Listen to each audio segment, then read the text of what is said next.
Muy buenas tardes. Bienvenidos a esta sesión del módulo 14 Universo Natural.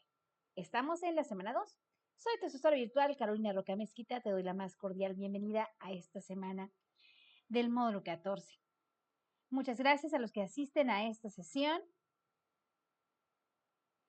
Empecemos. En esta semana 2 que estamos iniciando, vamos a ver temas nuevos. Por supuesto, los temas que veremos nos ayudarán a realizar la actividad integradora número 3, la ciencia en los fenómenos naturales. Primero hablaremos acerca del método científico, luego repasaremos los diferentes tipos de reacciones químicas que existen, luego veremos el cálculo de la entalpía en una reacción, la energía, sus fuentes y sus tipos, para después hablar acerca de la actividad integradora número 3, la ciencia en los fenómenos naturales. Por supuesto, también está el recordatorio de realizar las actividades formativas, de participar en el foro y por último tendremos un espacio de preguntas.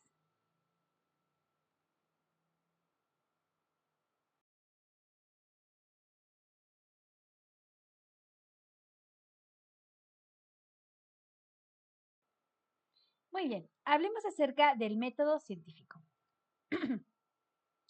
El método científico es un proceso que nos ayuda a obtener respuestas a las preguntas que formulamos. Nos ayuda a obtener conocimiento. Y ese conocimiento es gracias a la experimentación. Dependiendo de qué libro consultemos, el método científico tiene más o menos pasos. Puede tener hasta 10, pero este recurso de Prep en línea CEP nos resume el método científico en 4 pasos muy importantes. El primer paso es la observación, el segundo paso, planteamiento de la hipótesis, tercer paso, experimentación y cuarto y último paso, la conclusión.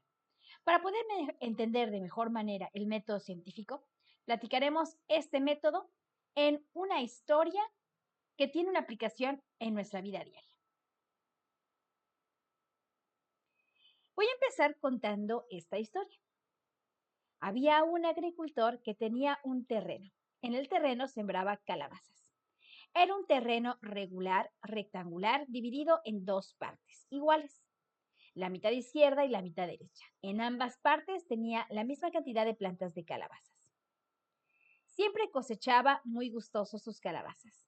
De repente empezó a ver que las abejas se colocaban en las flores de calabaza y pensó que también podía sacar provecho de ello. Entonces colocó una colmena en cada parte de su terreno, una en la mitad izquierda y otra colmena en la mitad derecha. Con el paso del tiempo, el agricultor no solo cosechaba calabazas, sino también cosechaba la miel que producían las abejas. De repente, un día empezó a ver que las abejas morían. Y entonces se preguntó, ¿qué está pasando? Con esta parte de la historia podemos ver el primer paso, que es la observación. El agricultor se dio cuenta de que morían las abejas. Al no tener precisión o al no estar observando con detenimiento lo que pasa a nuestro alrededor, podemos entonces perdernos de muchas cosas. Es por eso que el agricultor, gracias a su agudeza, pudo ver que pasaba algo en su terreno. Morían las abejas y no sabía por qué. Él, preocupado entonces, planteó una hipótesis. La hipótesis es un enunciado que da respuesta a la pregunta que ya tenemos. La pregunta de qué está pasando, por qué están muriendo mis abejas, el agricultor la respondió con una hipótesis, que es este enunciado. Las abejas están muriendo a causa del herbicida que estoy usando. El herbicida mata a las abejas. Una vez dando esta solución, el agricultor no se podía quedar con eso. Tenía que demostrar que era cierta su hipótesis, que sí, el herbicida estaba matando a las abejas y no solo a las malas hierbas que crecían entre sus calabazas. Entonces, planeó un experimento. Hasta ahora ya hemos visto 3 pasos.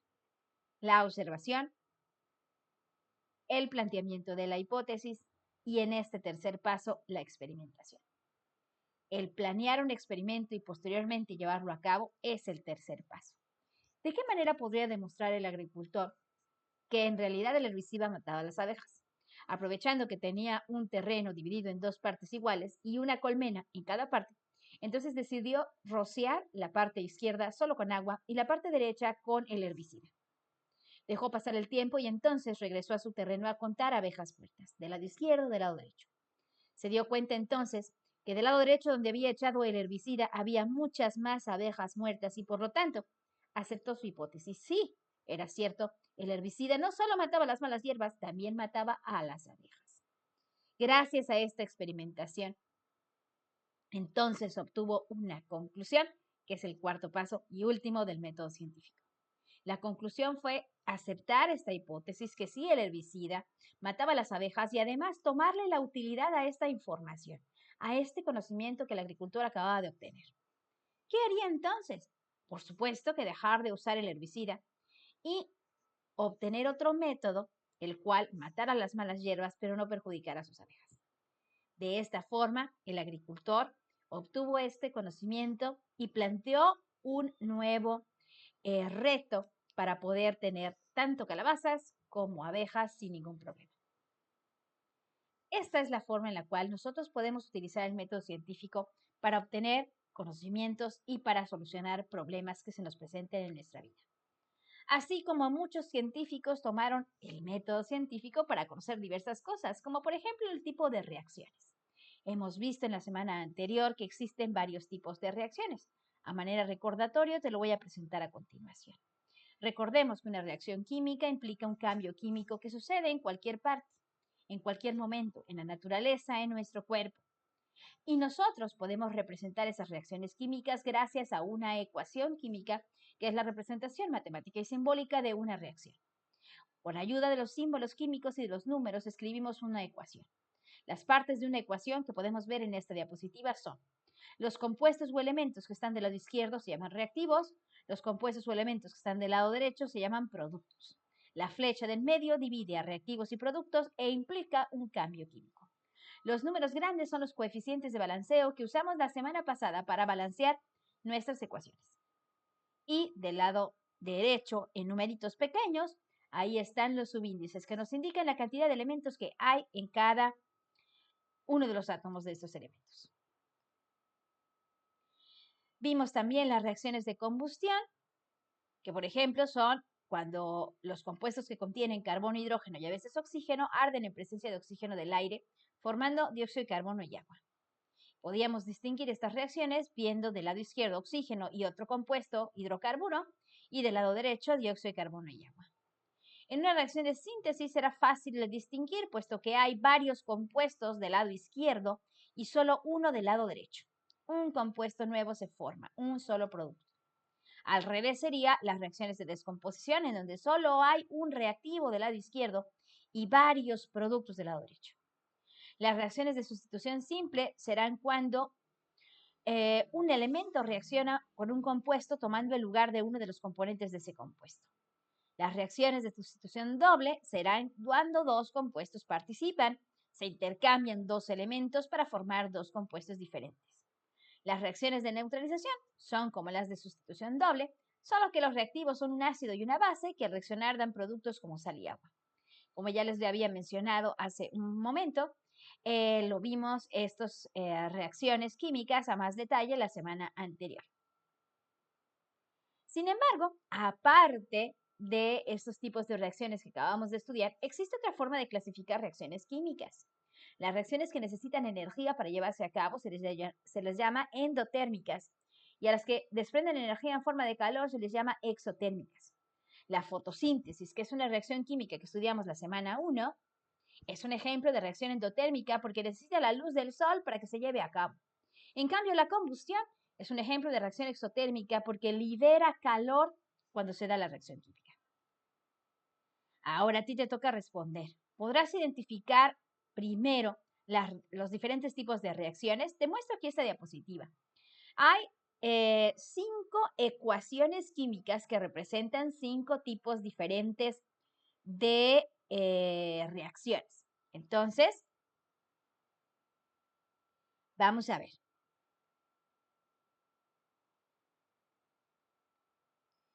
Estos diferentes tipos de reacciones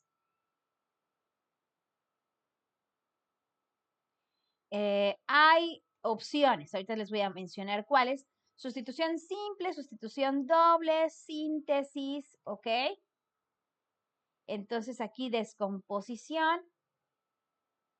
En la pregunta 1 vamos a responder solamente, ¿verdad? Alguna que ustedes vamos a señalar, como solo podemos elegir una sola, vamos a elegir la número 2. La número 2, esta es la que vamos a responder, la número 2, y en esta diapositiva vamos a seleccionar para la reacción o la ecuación que representa a una reacción de la número 2, qué tipo de reacción es, de esas 4 que ustedes tienen en opciones, que son sustitución simple, doble síntesis y descomposición. ¿Ok? Ahora sí, ya creo que ya se ve. Ahí está. La número 2. Esta de boro más cloro producen cloruro de boro. Selecciona qué tipo de reacción se representa en esta ecuación, que es la número 2. ¿Sí? Ok.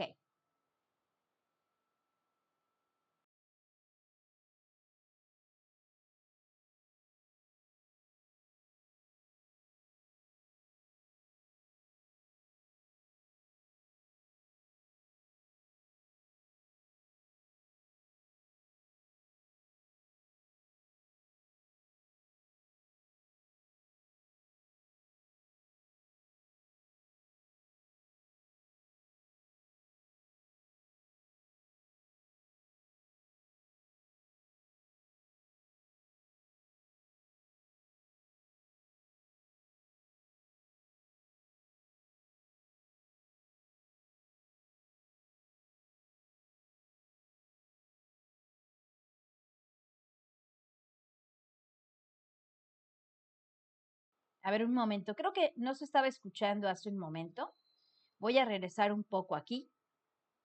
Está fallando un poco mi audio, una disculpa. Lo voy a volver a repetir por si no se escuchó, ¿ok? Entonces, el número 2, voy a repetir todas las respuestas. La que yo hice en la pregunta número 1 era la ecuación 2, que es síntesis. Pero, pues para seguir practicando la identificación de las reacciones químicas, la número 1 es combustión, la número 3 es descomposición, la número 4 es sustitución simple, la número 5 es sustitución doble o neutralización. Ahora, la pregunta número 2 cambia un poquito porque aquí ya me están preguntando si puedo saber cuál es su carácter energético, es decir, exotérmica o endotérmica.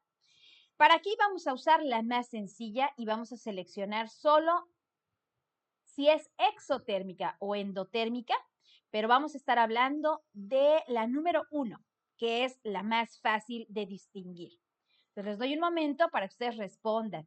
Para la ecuación solamente la número 1, ¿qué tipo será según su carácter energético, exotérmica o endotérmica?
Muy bien. La clave de la número 1 es la palabra energía que hay del lado de los productos. Esa palabra energía representa a que esa reacción en particular libera energía. Entonces será exotérmica. Otra ecuación fácil de distinguir es la número 3, por ese triangulito que hay sobre la flecha. esa sería endotérmica porque requiere calor para que se lleve a cabo. Sin embargo, será más difícil y por eso no hizo la pregunta sobre la 2, la 4 y la 6, ya que no tienen ni triángulo ni la palabra energía. Para esas no habría modo de distinguirlas a simple vista. Teníamos que hacer algo más. Y eso es lo que vamos a ver a continuación. Para poder distinguir entre una reacción exotérmica y endotérmica, si no está mostrado en la ecuación química, para eso sirve la entalpía de una reacción. La entalpía de reacción es crucial para comprender si una reacción libera o requiere energía para que se lleve a cabo a presión constante. En una reacción química, el cambio de entalpía, representado con la letra griega delta, que es un triángulo, y H de entalpía, representa la cantidad de calor absorbido o liberado a presión constante. Si delta H es positivo, la reacción es endotérmica, es decir, absorbe calor. Y si delta H es negativo, es exotérmica, es decir, que libera calor. ¿Cómo vamos a poder realizar estos cálculos? Necesitamos una tabla de entalpía. Ahorita les voy a mostrar. En nuestra prep en línea, en nuestra plataforma de prep en línea CEP, en el foro de novedades, he puesto aquí en donde dice recursos adicionales de la semana número 2, este link que dice tablas de entalpía de formación. Es un link de Drive que te llevará, por supuesto, a descargar un documento en PDF en donde están las tablas de entalpía. Ahí enlistadas en estas tablas están los valores de entalpía de formación de muchos elementos y compuestos. Están en orden alfabético de la A a la Z. Hay en esta tabla varias columnas. La columna de la izquierda, ahí están los símbolos químicos de los elementos o las fórmulas químicas de los compuestos, como ya dije, en orden alfabético.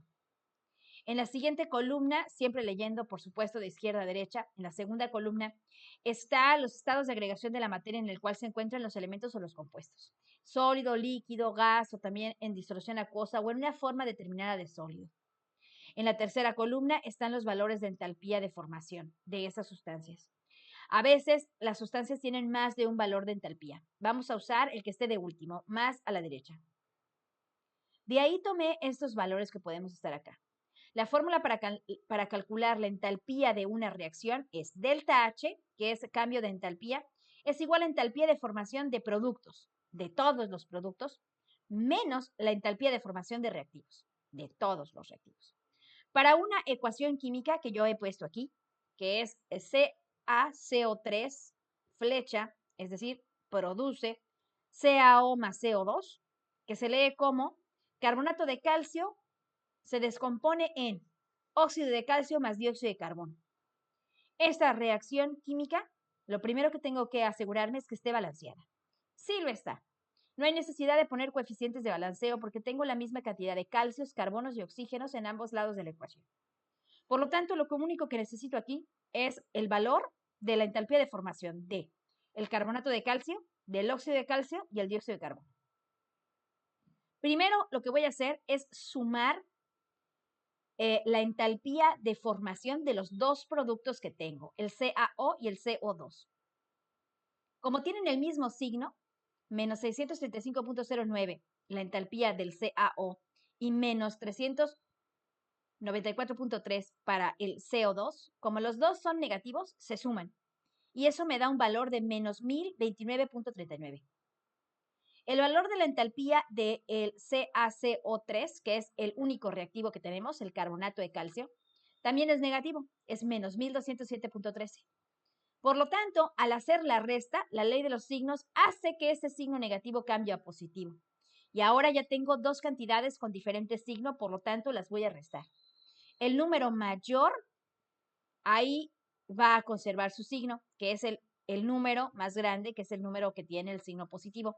Por lo tanto, al realizar la resta, a 1207.03 le resto 1029.39, me quedará un valor positivo, 177.64. Por lo tanto, esta reacción es endotérmica. Recordando que la entalpía, cuando es positiva, es una reacción endotérmica. ¿Qué pasa si yo requiero balancear mi ecuación y poner coeficientes de balanceo para que mi ecuación esté balanceada? En este caso tengo otra reacción química. SO2 más O2 más agua producen H2SO4. Entonces aquí tengo el 3 reactivos y un solo producto. Encuentro que esta ecuación no está balanceada, por lo tanto coloco coeficientes de balanceo, un 2 antes del SO2, un 2 antes del H2O, un 2 antes del H2SO4 y ya está balanceado. Esos coeficientes de balanceo van a multiplicar a su valor de la entalpía de formación que yo encuentre en mi tablita de entalpías de formación. Entonces, la entalpía del H2SO4, que es mi único producto, la voy a multiplicar por 2, que es su coeficiente. A la entalpía del SO2 también lo voy a multiplicar por 2 y a la del agua también la voy a multiplicar por 2 porque son los únicos que tienen coeficientes de balanceo. Para el oxígeno no tiene coeficiente de balanceo y además el valor de la entalpía para el oxígeno, para el O2 es 0. Así que pues igual y no influye mucho. Una vez que yo tenga las entalpías por separado, hago lo mismo que en la diapositiva anterior, que es decir, restar a la suma de todas las entalpías de productos, que en realidad aquí solo es uno, le resto la suma de todas las entalpías de formación de todos los productos, de todos los reactivos que yo tengo, que son 3. Y a esto me da también un valor positivo, por lo tanto, esta reacción también será endotérmica.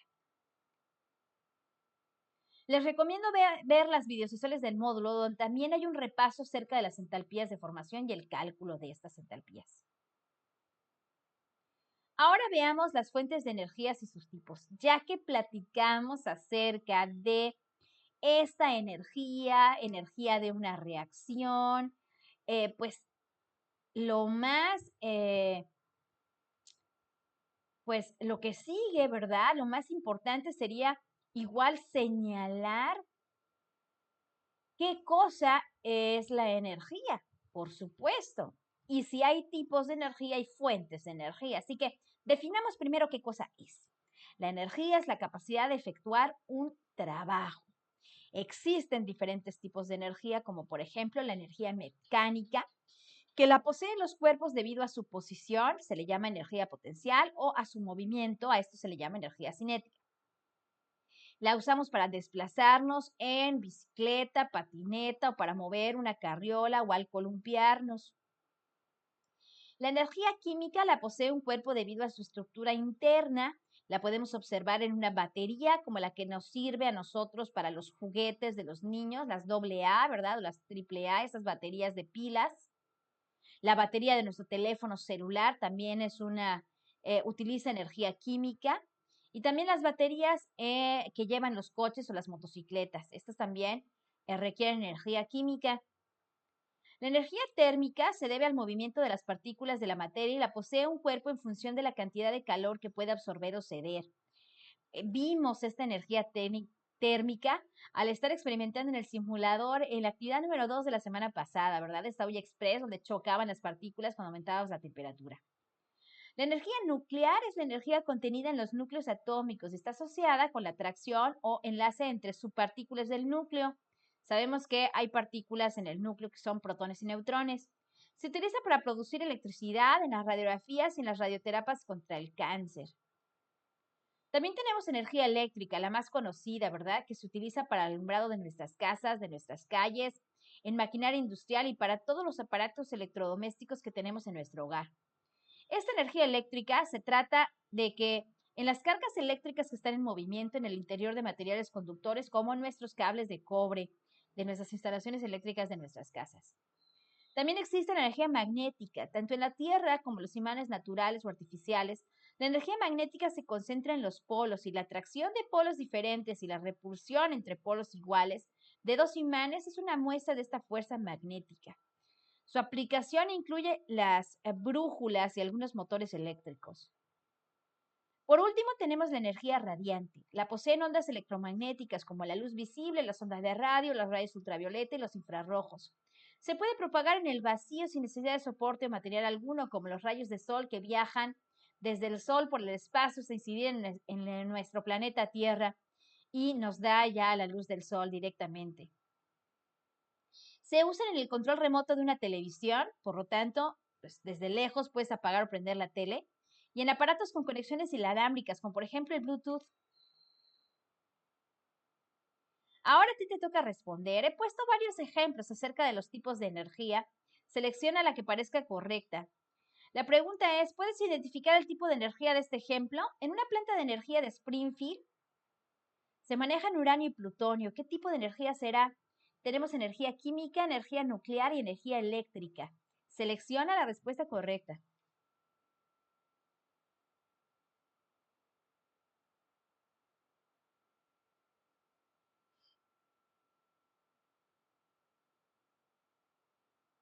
Por supuesto, nosotros tenemos entonces, ¿verdad?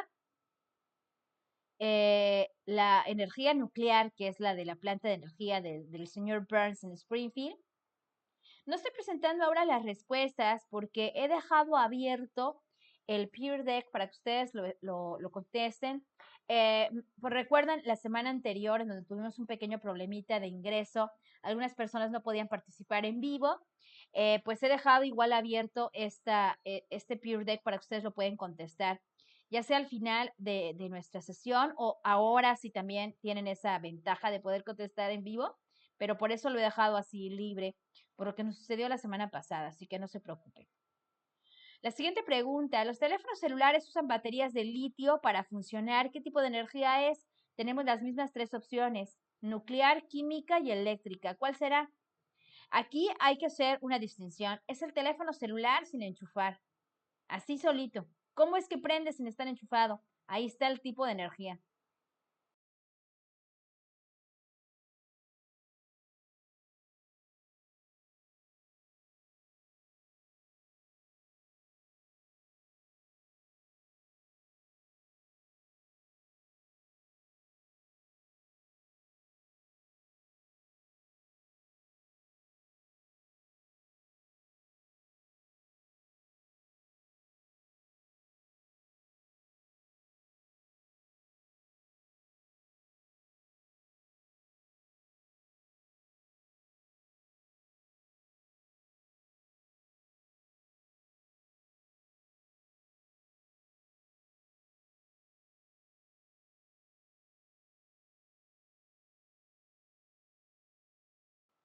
Muy bien, por supuesto que se trata de energía química, ¿verdad? Claro, cuando enchufas tu teléfono a la corriente, la energía eléctrica recarga tu teléfono celular, pero cuando lo desenchufas es la batería la que hace su trabajo, por lo tanto es energía química. La última pregunta, ¿la luz de nuestras casas es de ese tipo? ¿Qué tipo será? Así es. Como son las mismas respuestas, ¿verdad? Las mismas tres opciones de respuesta, que son energía química, energía nuclear y energía eléctrica, pues esta es la energía eléctrica, ¿verdad? Toda la luz y los electrodomésticos en nuestro hogar trabajan con ese tipo de energía eléctrica. ¿Y de dónde tenemos esa energía? Pues bien, de diferentes fuentes. Existen las fuentes renovables, que son aquellos cuyo potencial es inagotable, como la luz del sol, la energía del viento, la del mar, etcétera. Y las no renovables son aquellas que existen en una cantidad limitada en la naturaleza. Por ejemplo, el carbón mineral, el petróleo, el gas natural y el uranio en algún momento se van a acabar. Y es por eso que son no renovables. Ahora a ti te toca responder. Puedes relacionar la fuente de energía con el ejemplo. Del lado izquierdo en una columna están enumerados tres ejemplos. Gasolina, paneles solares y gas natural. ¿De qué fuente provienen estas energías? Hay dos opciones del lado derecho, de fuentes de energía renovable o energía no renovable. En esta diapositiva ya no se trata de seleccionar, sino que se trata de escribir. Por lo tanto, vas a tener que poner gasolina y luego energía tal, paneles solares, energía tal y gas natural, energía tal. Como nos vamos a tardar un poquito más, voy a dejarlo un momento para que ustedes respondan.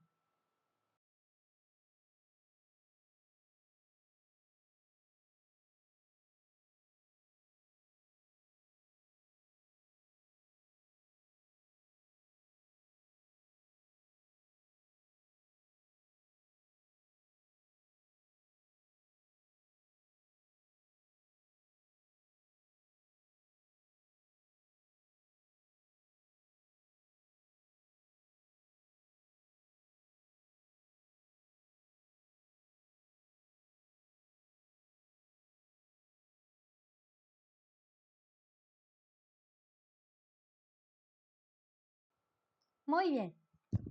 Tenemos acá entonces que la gasolina y el gas natural provienen de fuentes de energía no renovables y los paneles solares son energías renovables.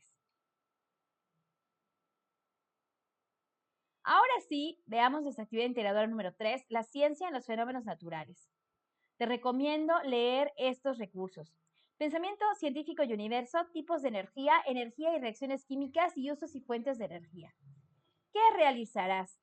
Esto es una investigación en Internet. Busca en Internet 3 diferentes artículos que aborden el tema de la meteorización. Aquí te dice 3, pero puedes usar más de 3, pero no menos de 3. Con base en todos los artículos que leas, vas a investigar lo siguiente. Principales características de la meteorización, 5 causas de la meteorización y 5 consecuencias de la meteorización en el ambiente. Después vas a responder a las preguntas: ¿qué tipo de reacciones químicas se producen durante la meteorización? Coloca 3 ecuaciones químicas sobre dichas reacciones y clasifícalas según su carácter energético. Recuerda que debes de balancear las ecuaciones antes. Luego, realizar el cálculo de la entalpía y con eso decidir si se trata de reacciones exotérmicas o endotérmicas. No te olvides colocar tu procedimiento detallado del cálculo y clasificarlas según su carácter energético. Aquí, al igual que la semana anterior, te pide que realices los cálculos en papel y después tomar una fotografía o escanearlos y agregarlos al documento. La otra pregunta que tienes que contestar es cómo se puede aprovechar la energía de los fenómenos naturales. Tienes que justificar tu respuesta, es decir, darle una razón por la cual contestas de esa manera. Por último, te dicen que redactes una conclusión de 120 a 150 palabras en la que expliques la importancia del método científico para el estudio de los fenómenos naturales. Recuerda que el objetivo de esta actividad es explicar fenómenos naturales de la vida cotidiana utilizando el método científico y tus conocimientos sobre reacciones químicas. Y como el producto a entregar es un documento de Word, este documento debe de tener una estructura, es decir, debe de tener la introducción. Aquí es la portada con todos sus datos, por supuesto. Luego la introducción, que es una descripción breve en un párrafo de 8 a 10 renglones. Luego el desarrollo, en donde vas a incluir los apartados 2 y 3, es decir, características, causas y consecuencias de la meteorización. Luego las ecuaciones, su clasificación, el procedimiento y la fotografía. Y por último, en el último apartado, la conclusión. Además de eso, aquí te hace volver a recalcar las referencias que debes incluir en el formato que dicta el Manual de Citas y Referencias de Prep NIESEP. Es sumamente importante eso. Para esta semana número 2 hay ejercicios para practicar sobre enlaces químicos y hay 2 actividades formativas, la ciencia y la energía y el lenguaje de la química. También tenemos nuestro bonito foro de Aprendiendo, donde puedes escribir qué temas se te hacen muy fáciles de esta semana número 2 y cuáles se te complican un poquito más. Además de eso, recuerda que en el foro de novedades están los recursos adicionales de la semana 2 para que tú puedas consultar las tablas de entalpía y también un material acerca de la tabla periódica que te va a servir para la siguiente actividad, para la número 4. Y ahora sí tenemos un momento para preguntas. Por favor, escríbelas en el chat de YouTube, aunque está fallando un poquito mi chat de YouTube.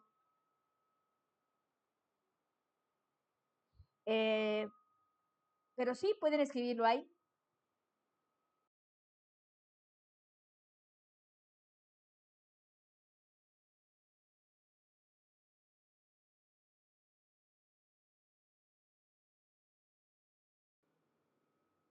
Para estas actividades de la semana anterior que he estado calificando, sí, es muy importante recalcar las referencias. A veces la rúbrica de uso responsable de la información quita los puntos que ya se han ganado por realizar la actividad. Entonces, recuerden que sobre todo aquí en esta actividad que te están pidiendo específicamente 3 artículos, la manera para demostrar que consultaste estos 3 o mínimo estos 3 artículos es escribiendo las referencias. Entonces es muy importante que ustedes las agreguen al final. Si no hay alguna otra duda, muchísimas gracias por su atención en esta sesión. Nos estaremos viendo el viernes a la misma hora, así que Muchísimas gracias siempre por su presencia. Les recuerdo para las personas que no pudieron contestar todas las preguntas del Peer Deck, les dejo el enlace en la misma publicación del video. Si no se encuentra en la pizarra, ahí esta vez ahí lo dejé para que no haya pierde.